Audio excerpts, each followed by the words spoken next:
So I think we finally got some good names or good suggestions for this intro segment. Let me go over them. You guys let me know what you think. I got a top 11 right here. First, Steel City clickbait.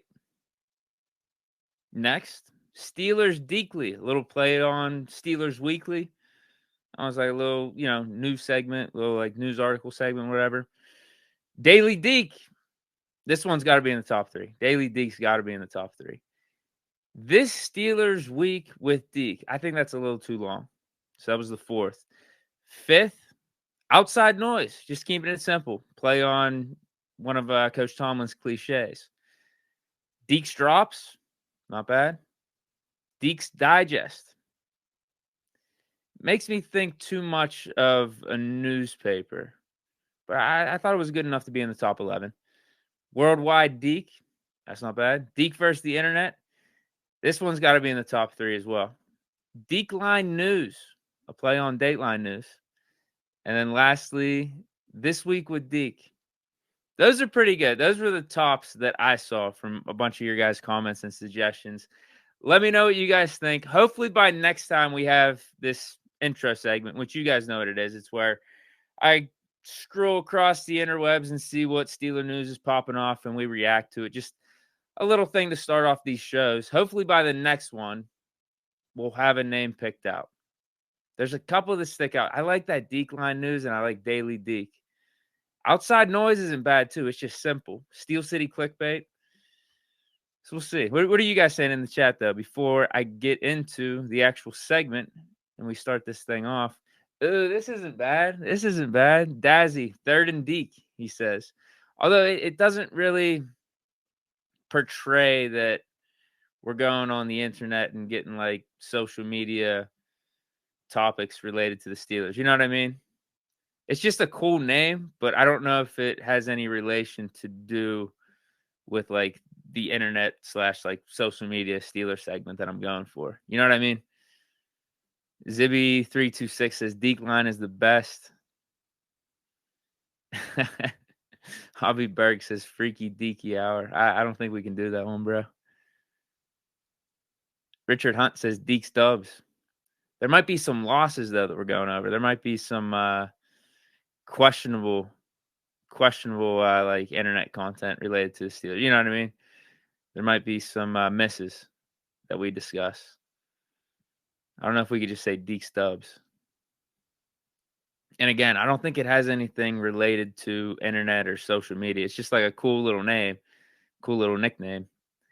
Ryan McPherson says Deke Steeler Stories. That's not bad. Not bad at all. All right, here's what we're starting with, though. And you guys heard me say this in one of my videos yesterday. The bashing of Kenny Pickett has become way too popular over the last week or two by not only national media, not only local media, but also from Steeler fans. It's just got out of hand. The hate has gone absolutely out of control, especially for a young quarterback, a quarterback that's in the middle of his second season, that over the last 17 games, he has led this Steelers team to a 12-5 record. If he sucks that bad, I don't think our team would be 12-5. Now, some may say the Steelers' record and the Steelers' wins are in spite of Kenny Pickett in the offense, but the dude has 7-game winning drives. Doesn't that have something to do with winning? So I just wanted to take a quote from Mike Tomlin's press conference yesterday talking about Kenny Pickett. And if you guys actually heard his press conference, you could tell in the questioning from the guy posing the question to Tom, like he was slanting it more on a negative way. Like, hey, Coach T, what's going on with Kenny Pickett in these first 3 quarters?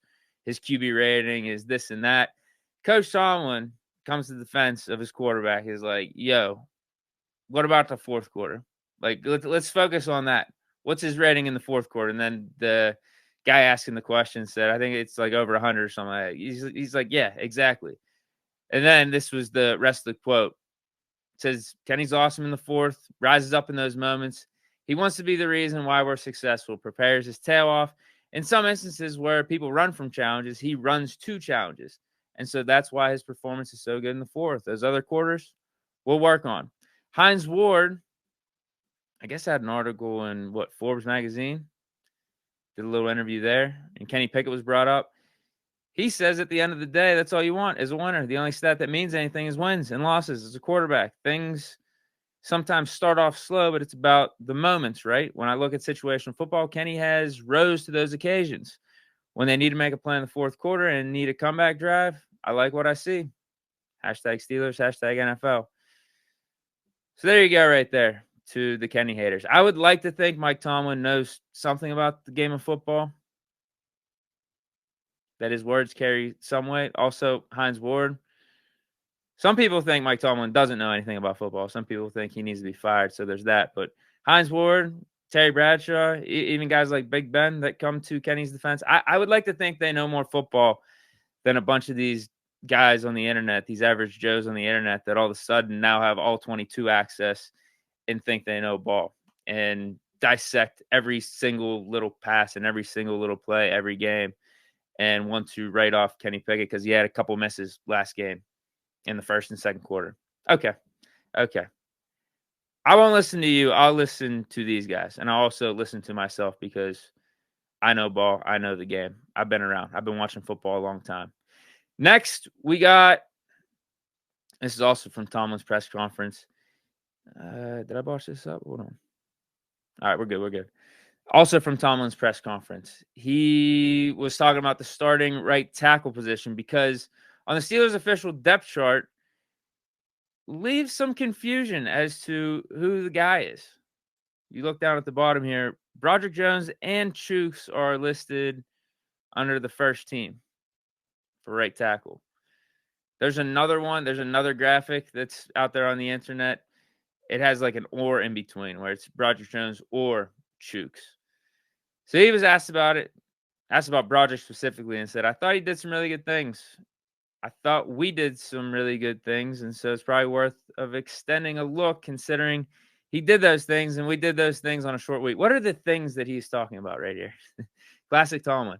I'm not going all the way in, but we'll probably take another look at him and see what it looks like this week. So I'm assuming Broderick Jones will be starting at right tackle as he should be. And if you guys listen to the full Tomlin press conference, he also talked about why Chooks was benched, and he did confirm what Chooks said, and it was based off an action or based off something Chooks said after that Jaguars game. And that's a mystery right there. I wonder if we'll ever get to the bottom of that. What did Chooks say that got him benched? Because this is football. I'm sure there's a lot of things being said and a lot of things flying around on the sidelines in the locker room by these players that could potentially get them benched, right? Like, what was the thing that he said? I don't think I've ever heard this before, particularly with the Steelers. AB, I think that's a different story. He didn't even show up for that Bengals game. Why was that too? He showed up in that fur coat. Something happened in the middle of practice, like in the middle of the week, and then Tomlin told him to go home. I think that's the most extreme. Outside of AB, I've never seen something like this where dude just got benched because of what he said. And not only that, like it being out there in public, that's why he was benched. Usually that type of stuff is kept under wraps. It was just a really weird situation, but I'm happy Broderick got the opportunity, and yes, he should be starting going forward. I think Steeler Nation will be outraged if Chooks was back starting at right tackle for this week. Next, former Steeler, back in the NFL, Martavis Bryant.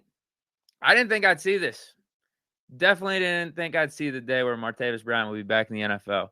We all know the story. He got indefinitely suspended at the end of the 2018 season after the Steelers traded him to the Raiders, but he was in and out of suspensions his whole time with the Steelers because he just could not stay off of the marijuana and valued that over his football career. And since 2018, there's really been no sign of him coming back to play in the National Football League. He's applied for reinstatement multiple times.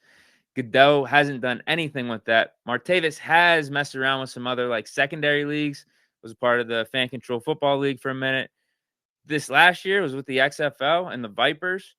And I guess that was, in my opinion, his like last sign of hope to get back to the NFL. All right, you ball out in the XFL, yeah, there's a chance because you're so talented. Even though you are turning 31, if the talent's still there, then you probably could play in the league. There's probably a spot for you on one of these 32 teams. But what happened was he was like the fourth or fifth best receiver on the Vipers. He was supposed to be like the best dude in the league at the receiver position, him and Josh Gordon. But yeah, he did not do much in the XFL. He was an afterthought. So I was very surprised that he got another look in the NFL, got a workout with the Cowboys, and signed him. And I looked at the Cowboys depth chart. He might have a chance to see the field. He might, because after their top three, and Brandon Cooks, CD Lamb, and then who's the other guy? Michael Gallup. Their bottom three, their fourth and fifth and sixth receivers aren't really that good. So best of luck to Martavis Bryant with the Cowboys. Of course, except whenever you're playing the Pittsburgh Steelers.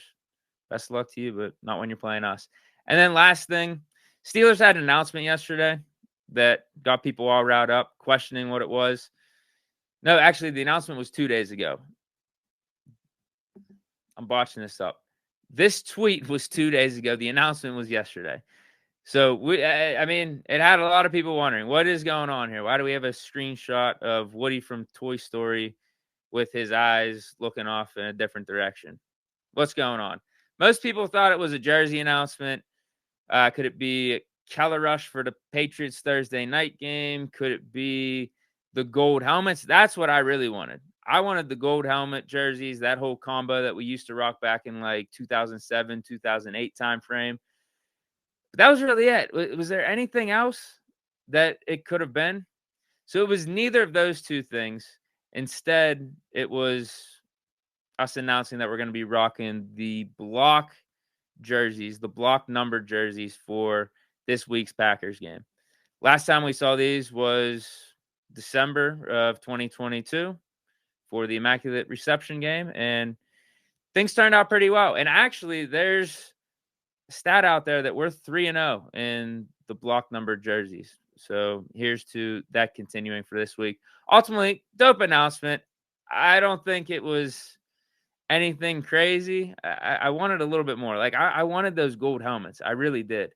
That would have been the thing that got me most excited. But this is a cool little thing to mix things up in the middle of the season, get the fans excited or whatnot.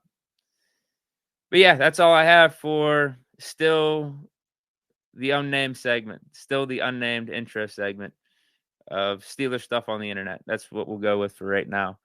But let me get back to the chat, give some shout outs, and then we'll get to this main topic of how the Steelers are going to be making the playoffs here. I am going to give you guys a map. I'm going to give you guys a path for how the Steelers make it to the big dance. How's everyone doing today on this Wednesday? Fine Wednesday. Weather's been unbelievable in the Steel City. For those of you that live in Pittsburgh, it's unreal, especially for November. It's like mid-50s, 60 degrees, sunny. We got more Kenny talk in the chat. A lot of Kenny talk right now. Seeing Sam Howell's name being brought up. Dan Moore says, Dan Moore's in the chat. Dan Moore says, I got a full Pittsburghese accent. I've heard that before. Yeah. Born and raised here, so it would make sense. Maddox Stam 8 says Kenny has a brain. B Perry 24 says Kenny is our guy. Ryan McPherson says there's Kenny hate in the chat. So yeah, a lot of Kenny talk. And I'm sure I will be mentioning Kenny here or there when I talk about the Steelers playoff path. No need to worry about that. Oh, I see what's going on. It's a Kenny Pickett versus Sam Howell debate. I see. Sam Howell, I will give him credit this year. He looks a lot better than what I thought he would. But I'm still taking Kenny Pickett over Howell. Now, you could talk about Howell's stats. He's throwing for more yards than Pickett this year, has more touchdowns and everything. But again, Kenny Pickett has more wins. But I think each offense is asking their quarterback to do different things. Washington's asking Howell to throw a lot. He needs to throw a lot. Whereas here in Pittsburgh, we're focused on not turning the ball over, running the ball, playing good defense. That's what our identity has shifted into since the bye. We didn't have much of an identity those first 4 or 5 weeks, but we're going back to what we were doing at the end of 2022. But I will say this, I like some of the flash I've been seeing in these last 2 or 3 weeks. I feel like this offense for this season does have a higher upside than what we finished with in 2022. Ethan Foltz says, any worries about Pickens? No, I talked about this on Monday. It's social media, bro. I just can't take it that serious. Unless we're actually seeing in real life when he's on the field playing for the Pittsburgh Steelers, him not giving 100% effort, him sulking out there, him hurting the team, then I'll be concerned.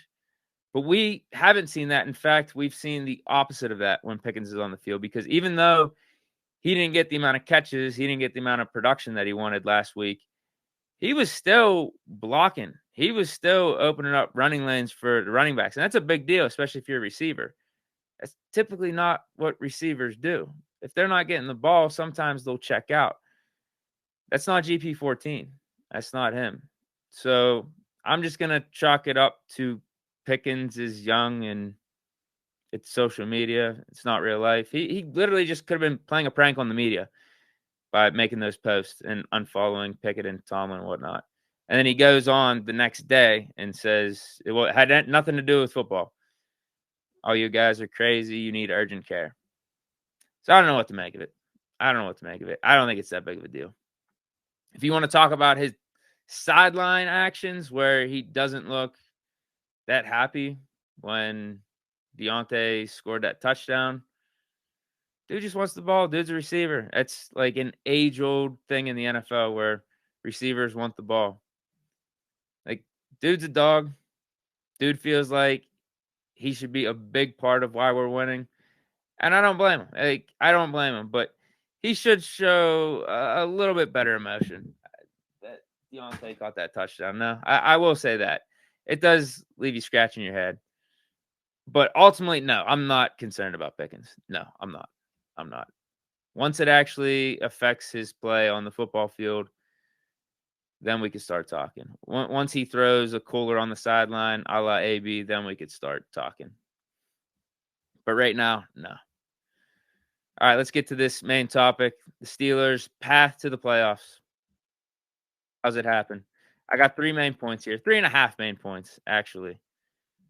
And I think I'm going to make a pretty good case. I think you guys will agree with me, too. It's pretty obvious. First, our offense finally looks like a competent NFL offense. What were we saying those first 4 to 5 weeks? Fire Canada.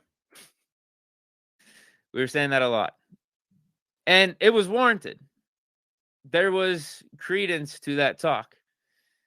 And it's not only based off his body of work, but just how the offense was looking in 2023. Like, we weren't even making it past the 50-yard line for most of these games in those first 4 or 5 weeks. Outside of the Raiders on Sunday Night Football, like, we got smoked by the 49ers.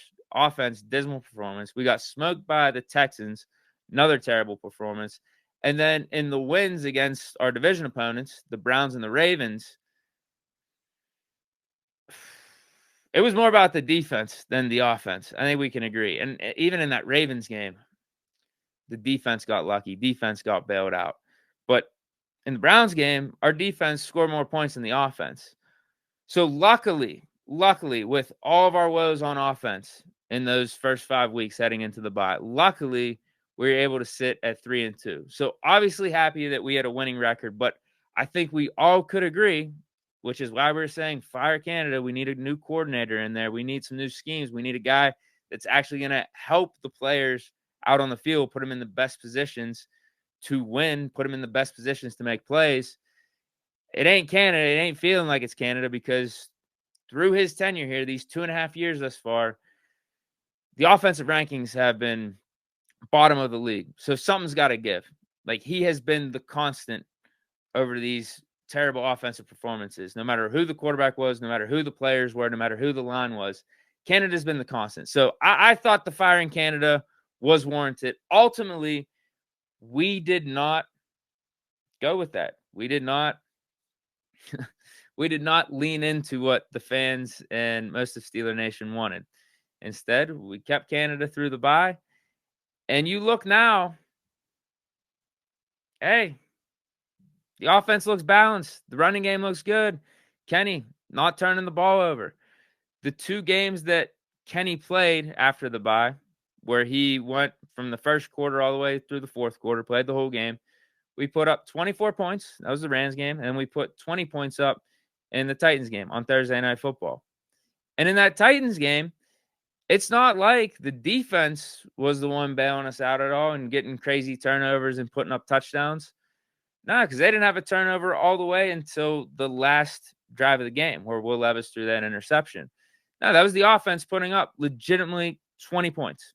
And the great part about it is, at least going forward, it's not the greatest thing when you're in the moment in the game. The great part about it going forward, though, is I thought we left a lot of points out there. Kenny had some misses. Pickens didn't do the toe tap on the easy touchdown. Like, we probably could have had 30 points easily if we just made plays, if we just made the simple stuff. That's all. Make a catch. Kenny, hit that drag route. Not hard stuff. Stuff that I think we'll take care of going forward. So that's the first point with this Steelers team and making the playoffs. We were 3-2 to start the season with an offense that was pretty much incompetent. Now the offense looks competent. Now the ceiling is that much higher for this team. How we were doing it in those first 4 or 5 weeks, I think we all can admit it wasn't sustainable with how the offense was playing. It just wasn't. Again, happy we got those wins. You take a win when you can get it, but something had to give once we hit that bye. I was calling for the coordinator change. All of us were calling for the coordinator change, but it didn't happen. And to Canada's credit, he's been pretty good. He has been pretty good. A lot of the offensive faults in these last couple of weeks after the bye haven't been due to Canada. I think it's been more due to player execution. But yes, we should have a competent offense going forward. Like, I don't see it going backwards, right? Almost like last year. Once we hit that Saints game after the bye week, offense started to look good. Offense started to pick it up. And that's all she wrote. We just kept moving in a positive direction. So I don't expect it to go backwards. Why should it? Next, second big point as to why the Steelers are going to be making these playoffs. Easiness of schedule. You look at the Steelers compared to the rest of the league, even the rest of the AFC. Hold on, let me get this out of the way. So the Steelers are 22nd in the NFL in easiness, strength of schedule, as you can see here. When you compare that to all the AFC teams, that is the second easiest in the whole conference after Houston. Because you look at the bottom half here, it's a lot of NFC teams, right? Like those bottom, oh wait, I'm missing Indianapolis. Messed up there. Third easiest after Indianapolis and Houston. Sorry. Atlanta, New Orleans, Tampa, Detroit. You got Carolina, Green Bay, Chicago, Philly, the Rams. All those teams in like the bottom 11 or 12 for the easiest schedules remaining. The only AFC teams are Pittsburgh, Indy, and Houston. I know Indy's floating around the mix for playoff contention right now, but I don't see them doing it. I don't think they're going to be able to maintain this, really. Not without Anthony Richardson, which is crazy to say. I don't think I would have been saying that heading into the season, but he showed me some stuff. I think he is the better quarterback for the Colts right now than Gardner Minshew. Gardner Minshew is limited. They might hang around a little bit, but I'm not worried about Indy. We do play them head-to-head anyway. So if we just beat them, take care of business, it's whatever. But you look at all the other teams that are going to be competing for AFC spots, AFC playoff spots. Cincy, Baltimore, Buffalo, Miami, even Vegas. Vegas is almost like a Colts team to me, right? I guess they're hanging around weirdly enough. You know, they just fired their coach. They're going off that spark, but they're in the top 3 for toughest schedules remaining. That's not going to help them. You got Tennessee. Yeah, they're not going to be in the mix. Cleveland in the top 12. Chargers, Denver. But you see all those teams I mentioned. Cincy, Baltimore. 2 teams in our division. Browns. They're in the top 12. Cincy, Baltimore. They're in the top 2. Buffalo, top 4. Them and Miami. They're going to be competing for the division and potentially a wild card spot between the 2. So it isn't the end all be all. Like, we still need to play the games ahead of us. We need to still play good football. But it's not going to hurt. It's not going to hurt having an easier schedule compared to a bunch of the other AFC teams that are in serious contention for playoff spots, especially when you're talking wild card and when you're talking division too. Those top 2, Cincy and Baltimore, that might mean something down the stretch. Like, if we could just gain a game advantage over Cincy and Baltimore down the stretch, that might mean something. That might have some serious implications because right now we have the tiebreaker in the division. We're undefeated in the division. So that could mean something. Could absolutely mean something down the stretch. And then lastly, I just think our overall team and personnel is in a good spot because we're getting healthy. Cam Hayward just came back last week. He looks good. Deontay Johnson, he's been back these last 2 weeks. Those are 2 dudes that we're paying top dollar. Those are 2 dudes that we would consider top 6, top 7 players on this roster. They're back. We're going to be getting Pat Freiermuth back in the next, 2 to 3 weeks. He's considered a top 10 tight end in the NFL. Minkah Fitzpatrick's hamstring injury, that's not long-term. He'll be back here soon, probably within 2 or 3 weeks. It doesn't look like it's going to be the Packers, but it's not like he's going to be out for the season. It's not like he's going to be out for like 5, 6, 7 weeks. We also made changes to the starting lineups that I think we all can agree that the Steelers should have made, and credit to them for making them. Starting Broderick on the offensive line. Now, a lot of us were calling for him at left tackle, his more natural position, what he came into the league as. But we'll take him at right tackle because he's an upgrade over Chooks. Joey Porter Jr., he's getting more playing time, and he's becoming a lockdown corner, which frees things up for the defense. You saw what happened last week against the Titans. He followed DeAndre Hopkins around. We didn't even have to question who's guarding DeAndre Hopkins. Who do we got to double, and what kind of coverages should we be shifting towards DeAndre Hopkins? No, it was we're just going to put JPJ on him. And that's something the Steelers don't typically do. But we're getting guys in the positions that they should be in. We're getting guys playing time that should be getting playing time.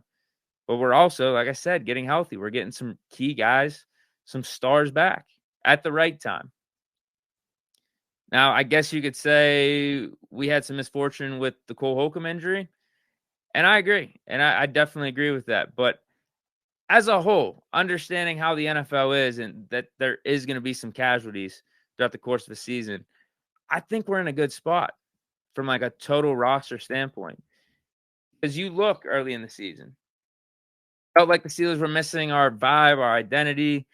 The O-line took a step back. The secondary had questions, but with dudes getting healthy, with us starting to play some of the young players, some of the guys that we drafted, I think those questions are starting to become less prevalent as the season's going on.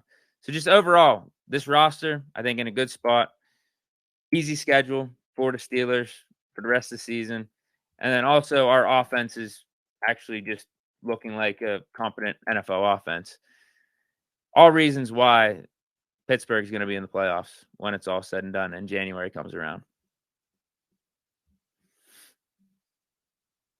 It looks like we are towards the end of the show here.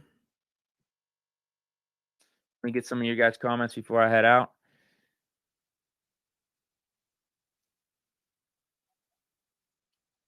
Man, we're already talking about draft out here. See, this whole Spanish Fly 29 says, as usual, we will be 9-8, draft a linebacker at 18 instead of just tanking for what we truly need a quarterback. Now, we don't need a quarterback, but I don't know. This whole, like, hey, we're just going to go 9-8 thing. What happens when we don't go 9-8 this year? What happens when that doesn't happen? Will we give Tomlin credit? Will we give the rebuild credit and like the foundation and structure for what we're building going forward? I don't think 9-8's happening. I just went over the schedule. We got a pretty easy schedule. Like if you look, I probably should have went over it more in detail, but I was comparing the Steelers schedule to the rest of the teams. You look at who we got. Let me go. Yeah, let me go back to that schedule graphic. Let me go over who we got.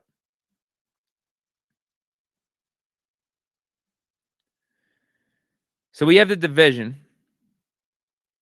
Browns, Bengals twice. We have Bengals twice and Ravens one more time. Those will be tough games. I think we all can admit, but it's not like we haven't beaten teams in the AFC North before, right? It is what it is. Outside of that, you got the Seahawks in the whole toughest opponent category. The Seahawks. I think they're borderline frauds. But then look at the easy opponents. Cardinals, tanking, terrible team. Patriots, they're terrible. Packers, I just watched some of the games on them last night. I don't think they're that good. It took them playing the Rams last week with Brett Rippon at quarterback to finally get off the snide and get a win since like mid-September. First win since mid-September. Packers aren't that good. Jordan Love's not that good. Colts, again, not that good.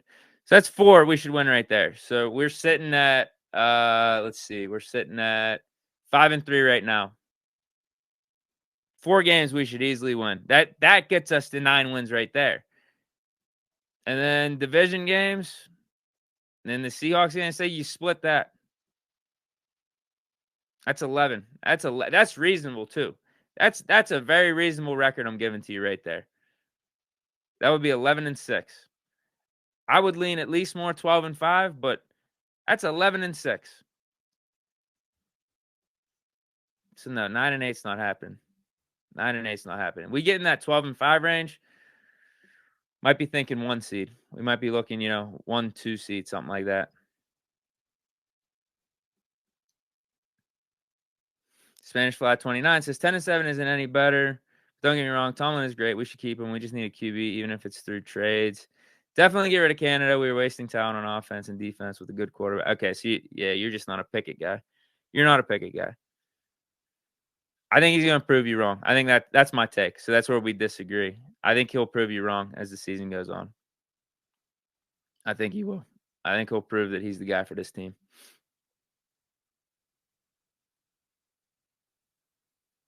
B Perry 24 says we're going to be at least a 12-win team. Yep. Emmons and Neris says, bro, that schedule is not easy. 5 out of the 8 games are tough. I think all games are tough in the NFL. I get what you're saying there. I get what you're saying. But when you compare our schedule to other teams in the division, right? Other teams in the AFC, like I showed you in the graphic, you have the Ravens and Baltimore in the top 2 toughest schedules for the rest of the season. The Browns are in the top 12. A bunch of the other AFC teams that are in the mix for the playoff, they're in the top half of toughest remaining schedules. Like, that's going to matter ultimately. I think it will. It's up to us to win games. But when you got teams, and some of those teams, those AFC teams, they're going to be playing each other. As you're going to see, as the schedule goes on week in and week out, like Baltimore, I'm trying to think. Isn't there a game this week? Isn't it Baltimore and Cincy or Baltimore and the Browns? You're going to see, like, big time AFC teams, playoff AFC teams are going to start playing each other. But outside of our division, we don't have that. We're just playing, I don't want to be too disrespectful. We're playing cupcakes in the AFC for the remaining set. We're playing the Colts. We're playing the Patriots. And then you got NFC teams like the Cardinals, the Seahawks, and the Packers. Whereas, like, just last week, you saw the Bills and Bengals play. Like, that's my point. You're going to see more of these top AFC teams playing each other, and one team's going to have to lose. So I think that easiest/toughest schedule stuff, that's going to matter down the stretch. It will. At least a game. I'm telling you. All right. I'm out of here. Big shout out to you guys. Yeah, Steelers will be in the playoffs. Steelers will be in the playoffs. I hope I was convincing enough. I hope you guys believe me. But yeah, I will be back Monday next week. I will do the Monday morning reaction to the Steelers Packers. Won't be here for the initial post game reaction, but we'll be back on Monday. So looking forward to seeing you guys then. Hope you enjoyed today's stream. Here we go, Steelers. Stay chilling and peace.